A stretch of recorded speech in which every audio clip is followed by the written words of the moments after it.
नमस्कार दोस्तों, आप सभी का स्टडी फॉर यूपीएससी चैनल में स्वागत है। आज के वीडियो की शुरुआत ज़रा इन सवालों से करते हैं। ज़रा मुझे बताइए, इन सवालों का आंसर आपको आता होगा, आप लोग तो होशियार हैं।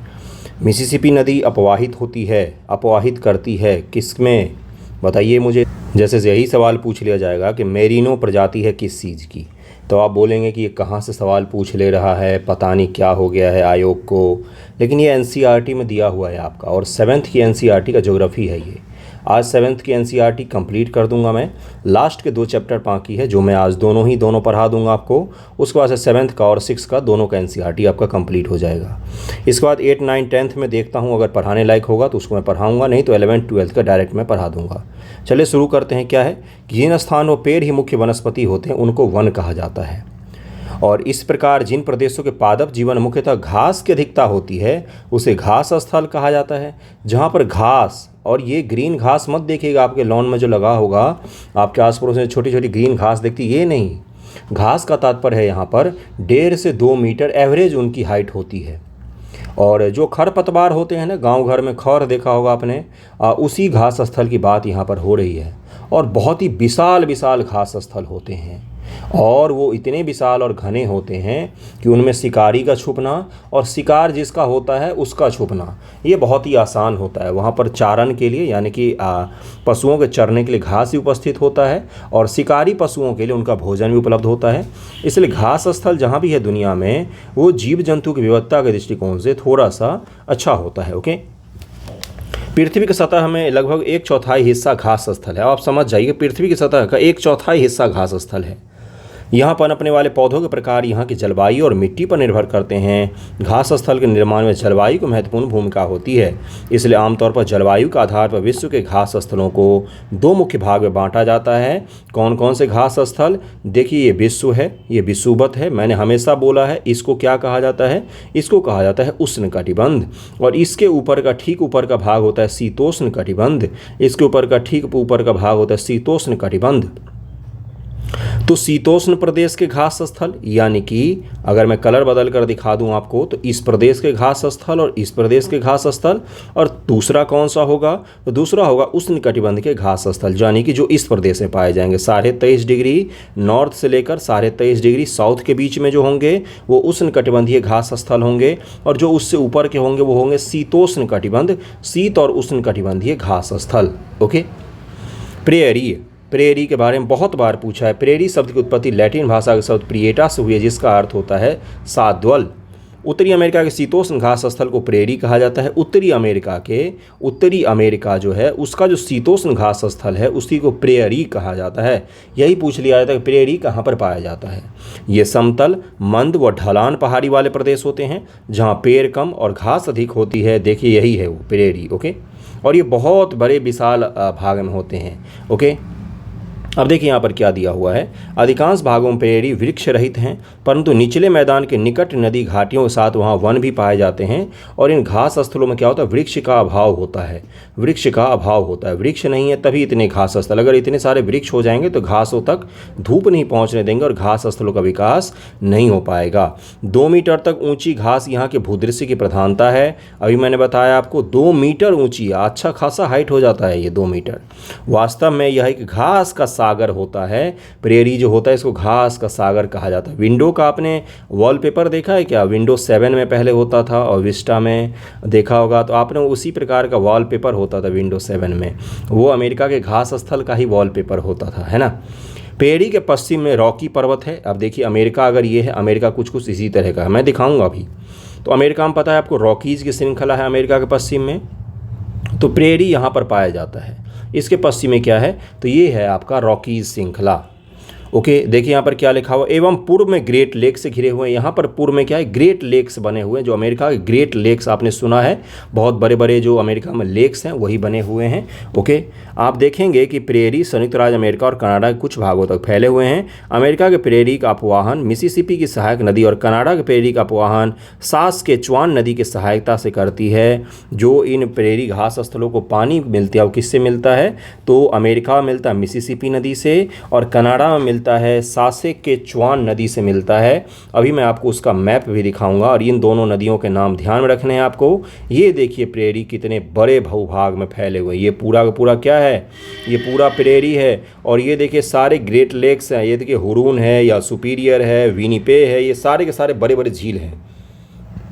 ये जो आपको दिख रहा है लाइन, ये अमेरिका और कनाडा की सीमा है। यहाँ पर भी प्रेरी है, यहाँ पर भी प्रेरी है। अमेरिका में जो प्रेरी है ये मिसिसिपी नदी के पानी से प्राप्त होता है इसको जल, और जो कनाडा में है वो ऊपर मैंने आपको दिखा ही दिया है। अब प्रेरी कभी जीवन में भूलेंगे आप नहीं। और ये समशीतोष्ण में यानी कि शीतोष्ण कटिबंधीय क्षेत्र बना हुआ है प्रेरी। और इस नदी का भी ध्यान रखिएगा, नाम सासेकेचुआन। यूपीपीएससी जो एग्ज़ाम होता है यूपी में, उसने 2018 मिसिसिपी नदी के बारे में सवाल यहीं से पूछा था, एनसीईआरटी से कॉपी पेस्ट था। अब चलिए एक और फैक्ट समझाता हूँ आपको।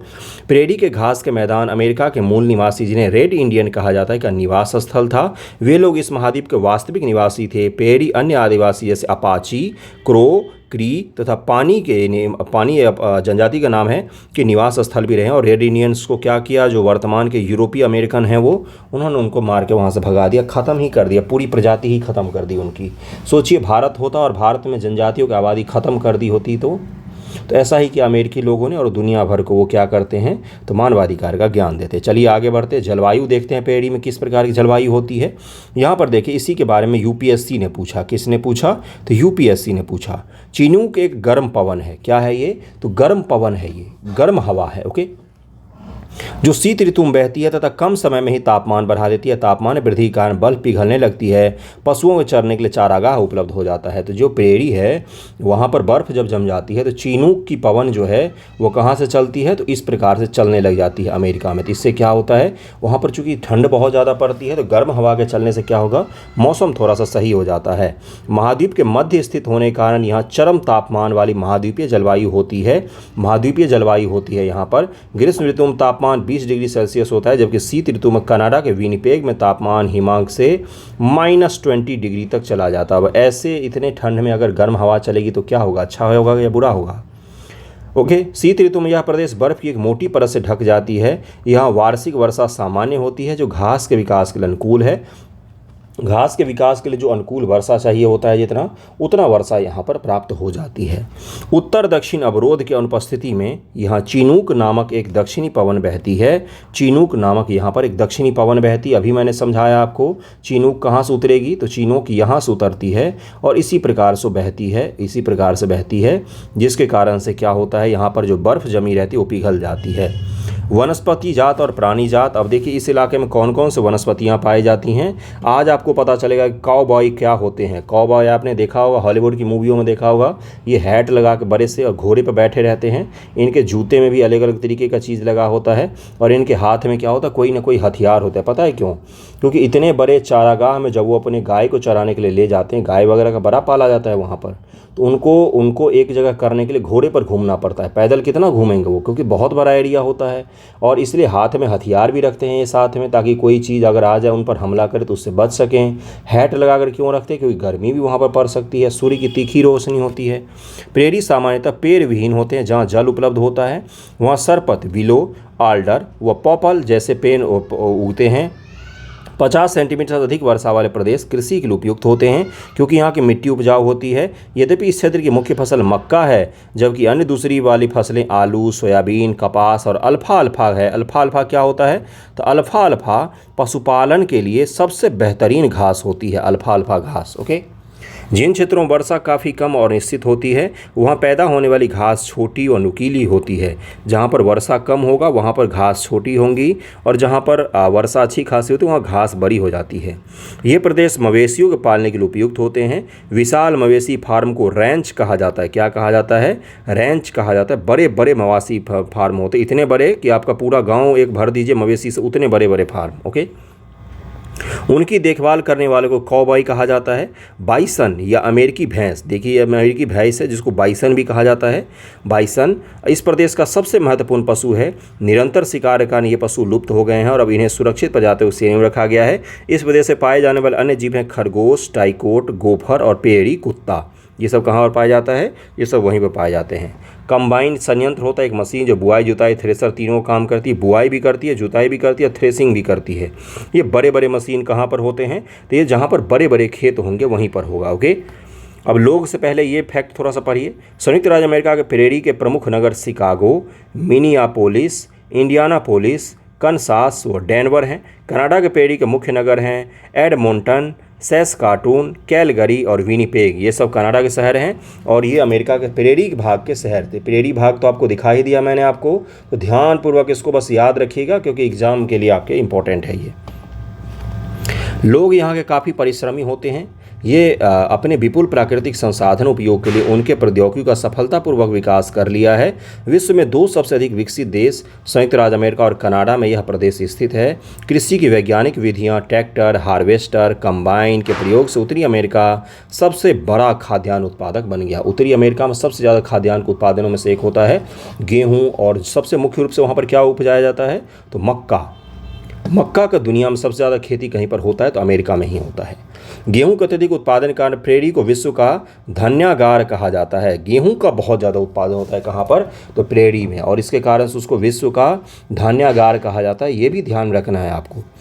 दुग्ध उत्पादन एक अन्य प्रमुख उद्योग है। डेयरी क्षेत्र ग्रेट लेक से पूर्व में अटलांटिक तक फैला हुआ है। जहाँ पशुपालन होगा वहाँ पर दुग्ध उत्पादन होगा ही होगा, साथ में और क्या होगा, मांस का भी उद्योग वहाँ पर अच्छा खासा होगा। ओके, दुग्ध उत्पादन व्यापक स्तर पर कृषि दोनों खाद्य प्रक्रिया उद्योगों को बढ़ावा दे रहे हैं। कोयला और लोहा जैसे खनिज पदार्थों के विशाल भंडार तथा सड़क, रेल व नहर के समुचित व्यवस्था के कारण यह क्षेत्र विश्व का सबसे बड़ा औद्योगिक प्रदेश बन गया है। कौन सा क्षेत्र, तो ये जो अमेरिका का क्षेत्र आप देख रहे हैं ये विश्व का सबसे बड़ा औद्योगिक क्षेत्र है। ये विश्व का सबसे बड़ा औद्योगिक क्षेत्र है, ये पूरा इलाका ऐसे है ये। ओके, और ये जो ग्रेट लेक्स हैं इनके किनारे भी अलग अलग शहर स्थित है। जैसे डेट्रॉइट का नाम आपने सुना होगा, और भी बहुत सारे शहरों का नाम सुना होगा। चलिए आगे बढ़ते हैं।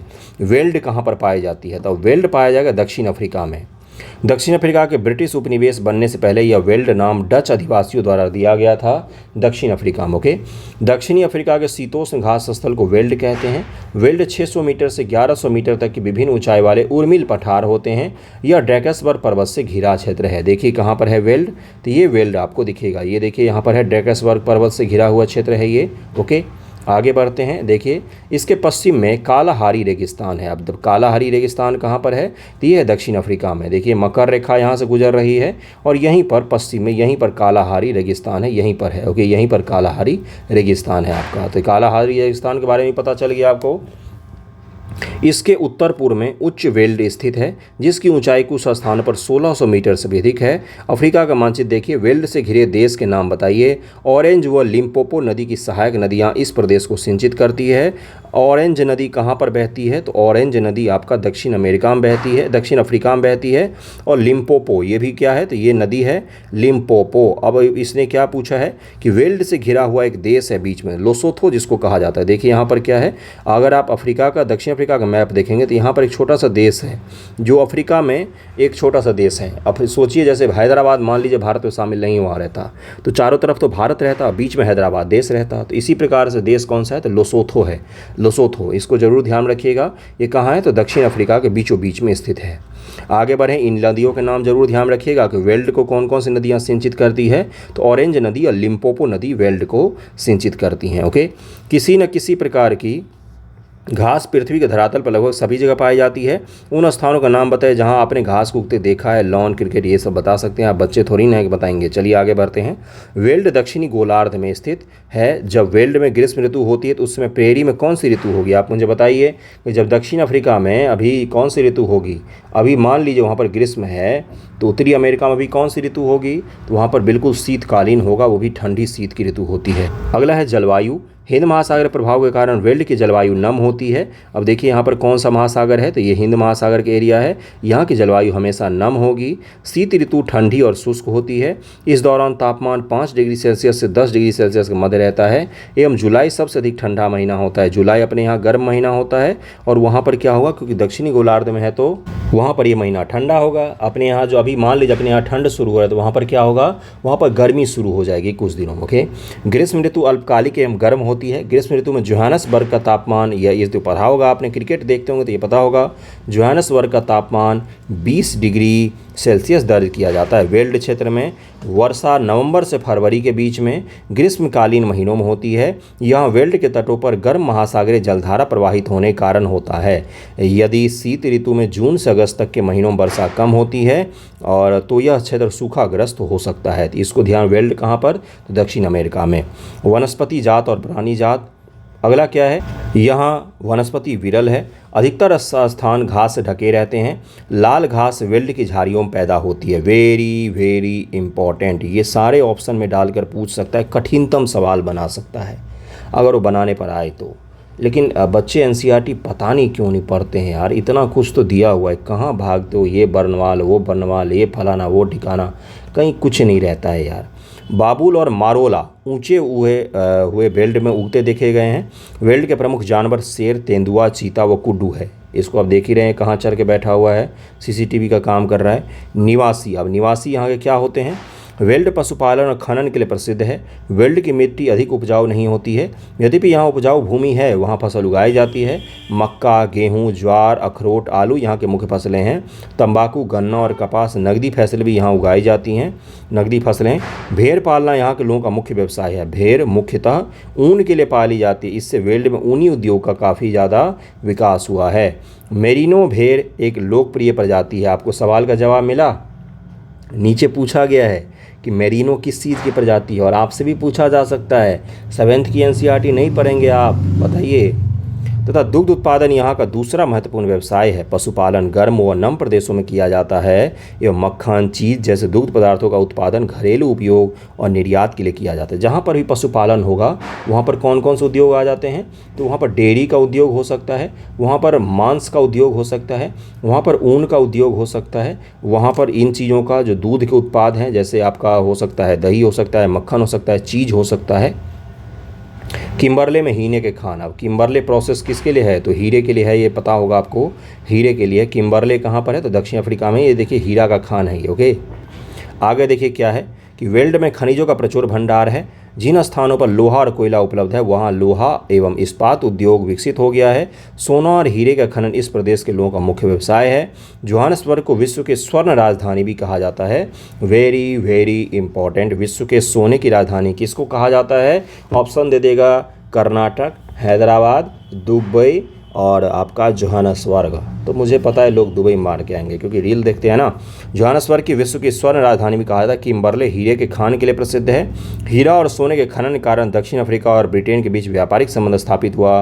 धीरे धीरे दक्षिण अफ्रीका ब्रिटेन का उपनिवेश ही बन गया। इस प्रचुर खनिज संपदा वाले प्रदेश में यातायात की सुविकसित व्यवस्था भी है, तो ये ध्यान रखिएगा। और ये कहाँ का है, तो किम्बरले का खान था। ये चैप्टर आपका कंप्लीट हो गया। अब इसके जवाब दीजिए मुझे। किम्बरले किसके लिए प्रसिद्ध है, तो हीरे के लिए प्रसिद्ध है। जोहानसबर्ग किसके लिए प्रसिद्ध है, सोने के लिए प्रसिद्ध है, ओके। सोना मतलब स्लीपिंग वाला सोना नहीं, गोल्ड वाला सोना की बात हो रही है यहाँ पर, ओके। रेगिस्तान में जीवन पर अब चलते हैं। रेगिस्तान में देखते हैं किस प्रकार का जीवन होता है। छोटा सा लेक्चर होगा लेकिन आपका 7th का एनसीईआरटी कंप्लीट हो जाएगा। रेगिस्तान एक शुष्क प्रदेश होता है जिसकी विशेषताएं अत्यधिक उच्च व निम्न तापमान और विरल वनस्पति होता है। अत्यधिक, देखिए रेगिस्तान की एक सबसे बड़ी खासियत होती है रेत की या किसी भी चीज़ की। साइंस में ये पढ़ा होगा ये टॉपिक आपने, कि जो चीज़ जितना जल्दी गर्म होता है वो चीज़ उतना ही तेज़ी से ठंडा भी होता है। तो अगर रेत बहुत जल्दी गर्म हो जाता है तो रेत जो है वो बहुत जल्दी ठंडा भी हो जाता है। तो रेगिस्तान जो होता है, जैसलमेर, जोधपुर, इन सभी इलाकों में आपको क्या दिखेगा ना कि दिन में बहुत तेज़ गर्मी होती है, तो कई बार तो टेम्परेचर 50 तक चला जाता है, लेकिन रात को वही टेम्परेचर 20 के नीचे आ जाता है। शाम होते ही वहाँ का टेम्परेचर बहुत तेज़ी से गिरता है, ओके। तो इस चीज़ को ध्यान रखिएगा। देखिए क्या लिखा हुआ है। अब हम विश्व के उन स्थानों के बारे में पढ़ेंगे जहां लोग अत्यधिक कष्टकारी तापमान में भी जीना सीख चुके हैं। सहारा के रेगिस्तान में भी लोग रहते हैं। और एक चीज़ बताऊं, सहारा के रेगिस्तान में लोग गर्मी के कारण छोटे कपड़े नहीं पहनते हैं, वो पूरे शरीर को ढकने वाले लंबे से चोगा पहनते हैं, जिससे शरीर ढकता है उनका, और उससे क्या होता है, धूप से बचते हैं वो। नहीं तो अगर छोटे कपड़े पहनेंगे तो मर जाएंगे, वो इतनी गर्मी होती है। जो आपने सऊदी अरब और बाकी देश के नेताओं को देखा होगा तो ऊपर से नीचे तक उनका एक ही कपड़ा रहता है और वो वाइट कलर का होता है, और वो जो होता है वो पूरे शरीर को ढका रहता है। एक अंगुली बस उनकी दिखती रहती है और आंखें दिखती रहती हैं। तो ये क्यों था, क्योंकि गर्म प्रदेश है वो, वहाँ पर बहुत तेज़ गर्मी पड़ती है, ओके। इसमें से कुछ स्थान आग की तरह गर्म तो कुछ बर्फ़ की तरह ठंडे होते हैं। रेगिस्तान तो आपका बर्फ़ का भी रेगिस्तान होता है, जैसे अपने भारत में भी है लेह लद्दाख। अगला क्या है कि तापमान के आधार पर रेगिस्तान गर्म या ठंडे हो सकती हैं। इन स्थानों में जहाँ कहीं भी थोड़ा बहुत जल उपलब्ध होता है, लोग वहाँ कृषि करने के लिए बस जाते हैं। अब रेगिस्तान में कहीं पर भी जल होगा तो सारे लोग वहीं पर बस जाएंगे। अब ये देखिए सहारा रेगिस्तान है, कैसा दिख रहा है। यहाँ पर किसी आदमी को लेकर जाकर छोड़ दिया जाए तो क्या होगा उसका, बताइए। विश्व और अफ्रीका महाद्वीप के मानचित्र को देखिए। उत्तरी अफ्रीका के बड़े भूभाग पर फैले सहारा के रेगिस्तान का पता लगाइए। अब देखिए ये अफ्रीका है, बहुत ख़राब अफ्रीका में बनाने जा रहा हूँ, बहुत ही ख़राब, माफ़ कर देना गलती हो तो। और ये इसका उत्तर का भाग है। ये पूरा का पूरा क्या है, यहाँ पर मिस्र में नील नदी बहती है, इसलिए मिस्र को छोड़ दिए। ये पूरा क्या है, यहाँ पर मोरक्को है, मोरक्को वहीं नोरा फतेही जहाँ से आई मोरक्को वही। और यहाँ पर अल्जीरिया है, यहाँ पर आपको ट्यूनीसिया वगैरह दिखेगा, यहाँ पर लीबिया दिखेगा। पूरा देश आपको याद होना चाहिए पूरा का पूरा। और यहाँ पर ऐसे है ना, लाल सागर से लगा हुआ देश है, ये लाल सागर है यहाँ पर बहती हुई। तो ये पूरा उत्तर में क्या है, तो ये सहारा का रेगिस्तान है। ओके, सहारा का रेगिस्तान इसलिए बनती है क्योंकि सहारा के रेगिस्तान के पश्चिमी तट पर एक ठंडी जलधारा बहती है। जैसे यहाँ पर कालाहारी का रेगिस्तान था, तो कालाहारी के रेगिस्तान के पश्चिमी तट पर एक ठंडी जलधारा बहती है। उस जलधारा के कारण ही रेगिस्तान का विकास हुआ। ठंडी जलधारा बहने का मतलब क्या होगा, उस जल का वाष्पीकरण नहीं होगा, क्योंकि वो ठंडा जल है, और ठंडा जल के वाष्पीकरण नहीं होगा तो वर्षा कैसे होगी। इसीलिए वहाँ पर क्या है, तो रेगिस्तान का डेवलपमेंट हुआ है। अब मुझे आप क्या बताएंगे, इन दोनों जलधारा का नाम बताएंगे। किस जलधारा के कारण कालाहारी का, और किसके कारण सहारा मरुस्थल का निर्माण हुआ है। सर्च कीजिए, बताइए ज़रा। कोई बच्चों को तो मैं पढ़ा नहीं रहा हूँ, सिविल सर्विस के लिए पढ़ा रहा हूँ। यह विश्व का सबसे बड़ा रेगिस्तान है। यह लगभग 8.54 लाख वर्ग किलोमीटर के क्षेत्र फैला हुआ है। क्या आपको याद है कि भारत का क्षेत्रफल 3.2 लाख वर्ग किलोमीटर है। अब भारत को 2 बार जोड़िए, एक और थोड़ा सा जगह और बच जाएगा तो उसमें भूटान को भी शामिल कर लीजिए। इतना बड़ा इलाका में क्या है, तो सहारा रेगिस्तान फैला हुआ है। मतलब 2 भाग भारत और 1 छोटा सा भूटान, हम जाएंगे तो उसको कैसे छोड़ देंगे, तो उसको भी लेकर चले जाएंगे, है ना। सहारा रेगिस्तान 11 देश, अब इन देशों के नाम आपको ध्यान रखने हैं। 4 मिस्र, लीबिया, माली, मैरिटानिया, मोरक्को, नाइजर, सूडान, ट्यूनीसिया, पश्चिमी सहारा। नाइजर है, नॉट नाइजीरिया, नाइजीरिया अलग है। नाइजीरिया में सहारा रेगिस्तान नहीं है, वो नीचे है थोड़ा सा, है ना, तो इसको ध्यान में रखिएगा।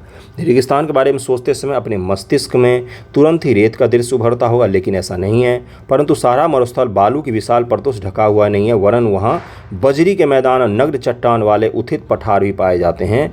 पूरा पूरा रेत नहीं है सहारा में, इस प्रकार के भी पाए जाते हैं। देखिए यहाँ पर कुछ नहीं है, ओके, कुछ भी नहीं है यहाँ, सिर्फ और सिर्फ पत्थर और बजरी मिलेंगे आपको। एक पेड़ पौधा नहीं कहीं दिखेगा आपको।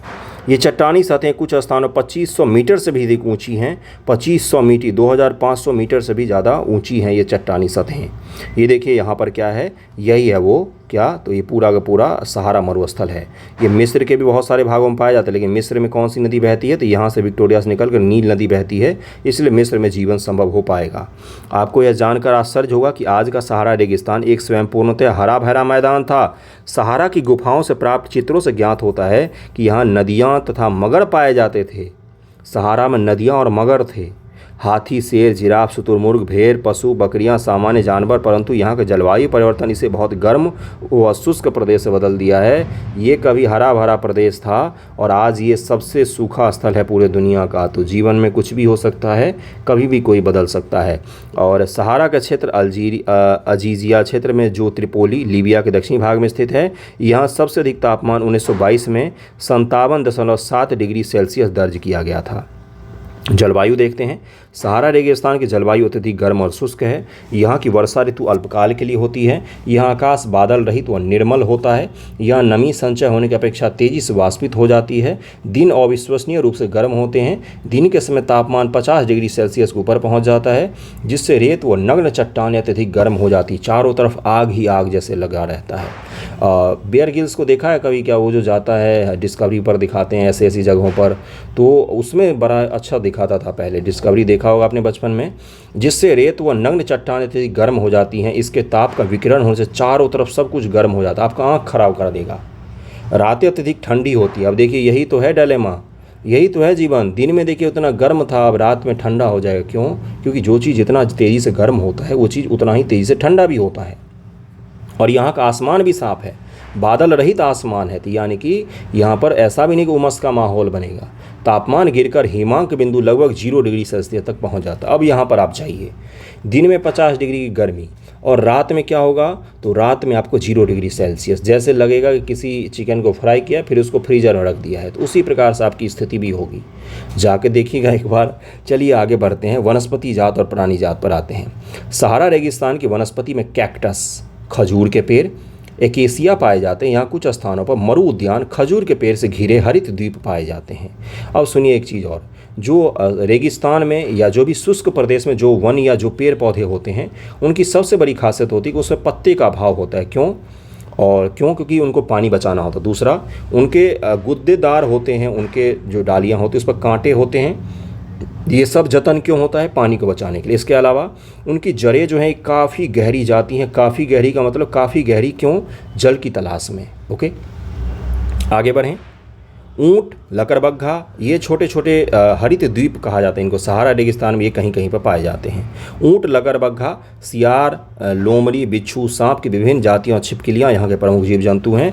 वैज्ञानिकों को तो यहाँ से मछलियों के कंकाल भी मिले। आपके अनुसार ये क्या हो सकते हैं? यहाँ से मछली के भी कंकाल मिले, यानी कि एक समय में ये क्या था? फलता फूलता जगह था, हरा भरा वन का प्रदेश था। लोग के बारे में जानते, उससे पहले ये देख लेते हैं। जब रेत को पवन उड़ा ले जाती है तो वहाँ गर्त बन जाती है। यहाँ जहाँ गर्त में भूमिगत जल सतह पर आ जाता है वहाँ मरुद्यान बनते हैं। होता क्या है ना कि यहाँ पर बहुत तेज़ हवाएं चलती हैं, जिसके कारण से बालू का जो ऊपरी परत है वो हट जाता है, इतनी तेज़ हवाएं चलती हैं तो। और उसके कारण से क्या होता है, वहाँ के भौम जल जो हैं, जो बालू के नीचे जल थे, वो ऊपर सतह पर आ जाते हैं। एक चीज़ और घटित होता है, वो मैं थोड़ा सा आपको डिटेल में समझाता हूँ, थोड़ा सा डीप ले जाता हूँ आपको। देखिए क्या है, तो ये है आपका भूमध्य सागर में, ये यहाँ पर सहारा मरुस्थल है। यहाँ से हवाएं चलती हैं ऐसे, ओके, और ये बालू जो हैं ये उड़कर कहाँ पर चली जाती है, तो भूमध्य सागर के इलाकों में। और ये पूरा कई बार बालू जो है वो हवाओं में या पानी के सहारे इस प्रकार से उठती है कि वो इटली में जाकर वर्षा करवाती है। सहारा के मरुस्थल का बालू ऐसे ऐसे उड़ उड़ कर और हवाओं के साथ मिक्स होकर बादलों के साथ कहाँ पर चली जाती है? इटली में चली जाती है। इसके कारण से इटली के क्षेत्रों में रक्त की वर्षा होती है। क्यों रक्त की वर्षा क्यों कहा है? तो क्योंकि वर्षा के साथ लाल लाल बालू गिरते हैं कई बार। ये चीज़ ध्यान में रखिएगा। रक्त की वर्षा कहाँ पर होती है? तो रक्त की वर्षा का बहुत ही अद्भुत तरीके का घटना देखा जाता है इटली में। लाल कलर की वर्षा होती है तो इसलिए उसको कहा जाता है। चलिए आगे बढ़ते हैं। देखिए यहाँ पर क्या लिखा हुआ है। लोग इनके आसपास निवास करते हैं, खजूर के पेड़ तथा अन्य फसलें उगाते हैं। कभी कभी यह मरुद्यान असमान रूप से बड़ा भी हो सकता है। मोरक्को में टैफीलालेट मरुद्यान ऐसा ही एक विशाल मरुद्यान है जो 13,000 वर्ग किलोमीटर के क्षेत्र में फैला हुआ है। सहारा रेगिस्तान की कष्टकारी जलवायु में भी विभिन्न समुदाय के लोग निवास करते हैं, भिन्न भिन्न क्रियाकलापों में भाग लेते हैं। इसमें बेदुइन व तुआरेग भी शामिल होते हैं। चालवासी जनजाति वाले ये लोग बकरी, भेड़, ऊंट और घोड़े जैसे पशुओं को पालते हैं। बेदुइन जनजाति के बारे में बहुत बार पूछा गया। सहारा मरुस्थल में ये लोग रहते हैं। इन पशुओं से इन लोगों का दूध मिलता है। इनकी खाल से पेटी, जूते, पानी के बोतल बनाने के लिए चमड़ा प्राप्त करते हैं तथा पशुओं के बाल का उपयोग चटाई, कालीन, कपड़े व कंबल बनाने के लिए करते हैं। धूल भरी आंधी और गर्म वायु से बचने के लिए ये लोग भारी वस्त्र पहनते हैं। धूल भरी आंधी और क्या बोला गया है, वायु से बचने के लिए ये लोग पतले वस्त्र नहीं पहनते गर्मी के कारण, भारी वस्त्र पहनते हैं और कंबल भी बनाते हैं। क्योंकि रात में उतनी ही ठंड होने वाली है यहाँ पर। ओके, सहारा मरुद्यान मिस्र में नील घाटी के लोगों को निवास मदद करती है। यहाँ जल की उपलब्धता होने से लोग खजूर के पेड़ उगाते हैं। यहाँ चावल, गेहूँ, जौ, सेम जैसी फसलें भी उगाई जाती हैं। मिस्र में उगाए जाने वाली कपास पूरे विश्व में प्रसिद्ध है और यहीं पर नील नदी की सभ्यता का भी विकास हुआ था। तेल की खोज संपूर्ण विश्व में अत्यधिक मांग वाले इस उत्पाद का अल्जीरिया, लीबिया, मिस्र में होने के कारण सहारा रेगिस्तान में तेजी से परिवर्तन हो रहा है। इस क्षेत्र में प्राप्त अन्य महत्वपूर्ण खनिजों में लोहा, फास्फोरस, मैग्नीज, यूरेनियम भी सम्मिलित है। सहारा की सांस्कृतिक जीवन शैली में भी परिवर्तन आ रहा है। आज यहाँ मस्जिदों से ऊंचे कांच की खिड़कियों वाले भवन और ऊंट के प्राचीन मार्ग के स्थान पर सुपर महामार्ग बन गए हैं। नमक के व्यापार में ऊंटों का स्थान ट्रक ले रहे हैं। तुआरे लोग विदेशी पर्यटक के लिए मार्गदर्शक का काम कर रहे हैं। आज अनेक चालवासी जनजाति के लोग शहरी जीवन की ओर आ रहे हैं, जहां वे तेल, गैस के लिए कार्यों में नौकरी ढूंढ रहे हैं। तो इसको ज़रा ध्यान में रखिएगा। ठंडा रेगिस्तान लद्दाख के बारे में थोड़ा सा पढ़ लेते हैं। लद्दाख दो शब्दों से मिलकर बना है। ला का अर्थ होता है पर्वतीय दर्रा तथा दाख का अर्थ होता है देश, पर्वतीय दर्रों का देश जिसको लद्दाख कहा जाता है। क्या आप जानते हैं पृथ्वी के सबसे ठंडे स्थानों में एक है द्रास, जो कहाँ पर है? द्रास सेक्टर आपने सुना होगा, कारगिल मूवी में देखा होगा द्रास सेक्टर, तो कहाँ पर है? तो लद्दाख में है ये। जम्मू और कश्मीर के पूर्व में बृहद हिमालय में स्थित जो बृहद हिमालय है उसमें है ये एक ठंडा रेगिस्तान है। इसके उत्तर में काराकोरम पर्वत श्रेणी, दक्षिण में जास्कर पर्वत है। लद्दाख से होकर अनेक नदियां बहती हैं जिनमें सिंधु नदी सबसे प्रमुख है। और आपको पता होगा सिंधु नदी सबसे प्रमुख है। लद्दाख और जास्कर के श्रेणी के बीच से बहती है सिंधु नदी। इसी के तट पर लेह शहर है, लेह शहर जो आप सुनते हैं। ये नदियाँ गहरी घाटी महाखट गौर्ज का निर्माण करती। लद्दाख में अनेक हिमालयाँ हैं जैसे गार्गी हिमानी एक प्रमुख है, तो इसको ध्यान में रखिए। गार्गी हिमालय कहा जाता है इसको। लद्दाख की ऊंचाई कारगिल में लगभग 3000 मीटर से लेकर काराकोरम में 8000 मीटर भी अधिक पाई जाती है। अधिक ऊंचाई के कारण यहाँ की जलवायु अत्यधिक शीतल और शुष्क होती है। इस ऊंचाई पर वायु पतली हो जाती है। इतनी ऊंचाई पर जाएंगे तो आपको एयर का डेंसिटी कम हो जाता है, सांस लेने में दिक्कत हो सकती है, जिससे सूर्य की गर्मी अधिक तीव्रता महसूस होती है। ग्रीष्म ऋतु में दिन का तापमान 0 डिग्री सेल्सियस से कुछ अधिक होता है और रात में तापमान -30 डिग्री सेल्सियस से नीचे चला जाता है। शीत ऋतु में यहाँ बर्फीला ठंड हो जाता है। तापमान लगभग हर समय -40 डिग्री सेल्सियस से नीचे ही रहता है। चूँकि यह हिमालय के वृष्टि छाया क्षेत्र में है तो यहाँ वर्षा भी नहीं होती है। हिमालय के वृष्टि का मतलब हिमालय के पीछे भाग में है, ये बृहद हिमालय का भाग है, इसीलिए यहाँ पर वर्षा भी नहीं होती है। ये बृहद हिमालय में है, देख सकते हैं आप पूरा का पूरा ये इलाका ही क्या कहलाता है, तो लद्दाख कहलाता है। श्योक नदी है, इंडस नदी है, आपको दिख से सकता है। जास्कर है, यहाँ पर अलग अलग श्रेणियाँ बनी हुई हैं। मुश्किल से 10 सेंटीमीटर ही यहाँ पर वर्षा होती है। हवाएं, बर्फीली हवाएं चलती हैं यहाँ पर। और बस यही है। वनस्पति जात और प्राणी जात की अगर हम लोग यहाँ पर बात करें तो क्या है, यहाँ उच्च शुष्कता का कारण वनस्पति विरल है। यहाँ जानवरों के चरने में कहीं कहीं पर घास व छोटी झाड़ियाँ मिलती हैं। घाटी में सरपत, विलो, पॉपुलर के वन देखे जाते हैं। ग्रीष्म ऋतु में सेब, खुबानी, अखरोट जैसे पेड़ पालवनित होते हैं। लद्दाख में पक्षियों की विभिन्न प्रजातियां भी नजर आती हैं। लद्दाख में इनमें रॉबिन, रेड स्टार्ट, तिब्बती स्नोकॉक, रेवन एवं हूप हैं। अब यही पूछ लिया जाएगा कि निम्न में से ये सब क्या हैं? कुत्ता है, बानर है, सांप है, पक्षी है, क्या है? तो पक्षी है ये सब के सब, जो इम्पोर्टेंट है, एनसीईआरटी में लिखा हुआ है इसलिए। चीरू या तिब्बती एंटीलोप एक विलुप्त प्राय जीव है। इसका शिकार सहतूत नामक इसके ऊन के लिए होता है, जो वजन में हल्का और अत्यधिक गर्म होता है। इनमें से कुछ प्रवासी पक्षी लद्दाख के पशुओं में जंगली बकरी, जंगली भेड़, याक और विशेष प्रकार के कुत्ते आदि शामिल हैं। इन पशुओं को दूध, मांस व खाल के लिए पाला जाता है। भेड़ बकरी के बालों का उपयोग ऊनी वस्त्र बनाने के लिए किया जाता है। पाशमीना नाम सुना है? ये लद्दाख की एक विशेष बकरी होता है जिससे उत्पादित किया जाता है पाशमीना। बहुत ही महंगा होता है, बहुत कॉस्टली होता है। क्रिकेट का सबसे अच्छा बल्ला सरपत विलो पेड़ की लकड़ी से बनाया था, इसलिए कश्मीर जो है क्रिकेट के लिए बड़ा ही फेमस है। विलो का बैट बहुत ही फेमस होता है, बहुत ही बढ़िया बैट बनता है उसका। क्या आप लद्दाख, तिब्बत या मध्य एशिया के निवासियों के बीच कोई समानता पाते हैं? तो देखिए क्या है कि वास्तव में लद्दाख क्षेत्र में अनेक बौद्ध मठ अपने परंपरागत गोम्पा के साथ स्थित हैं। कुछ प्रसिद्ध मठ हैं हेमिस, सिकेसे, से व लामयुरू। इसके बारे में पूछा गया है यूपीएससी के एग्जाम में, इन बौद्ध मठों के बारे में पूछा गया है, तो इसलिए इसको जरूर ध्यान में रखिएगा, इंपॉर्टेंट है आपके लिए। ग्रीष्म ऋतु में यहाँ के निवासी जौ, आलू, मटर, सेम व सलजम की खेती करते हैं। धार्मिक अनुष्ठान, उत्सव सब कुछ मनाते हैं। लद्दाख की राजधानी लेह सड़क व वायुमार्ग द्वारा भली भांति जुड़ी हुई है। राष्ट्रीय राजमार्ग 1A जो कि लेह को जोजिला दर्रा होते हुए जम्मू कश्मीर घाटी जोड़ता है। क्या आप हिमालय के कुछ अन्य दर्रों के बारे में बता सकते हैं? तो राष्ट्रीय जो राजमार्ग 1A है, NH 1A है, ये किसको किसको जोड़ता है? तो कश्मीर घाटी को जोजिला दर्रा से, लेह से जोड़ देता है। ये मनाही लेह राजमार्ग 4 दर्रों से गुजरती है। कौन कौन से दर्रे, यही पूछ लेगा आपसे। रोहतांगला, बारालाचाला, लुंगलाचाला, टंगलंगला है, ये चारों के चारों दर्रे हैं। दर्रे के इसलिए ज़रूरी होते हैं कि पहाड़ में सीधा आप कहीं भी नहीं जा सकते, दर्रों से होकर आपको जाना पड़ता है। यहाँ के मुख्य कार्यकलाप क्या है? तो पर्यटन है और बस यही सब है।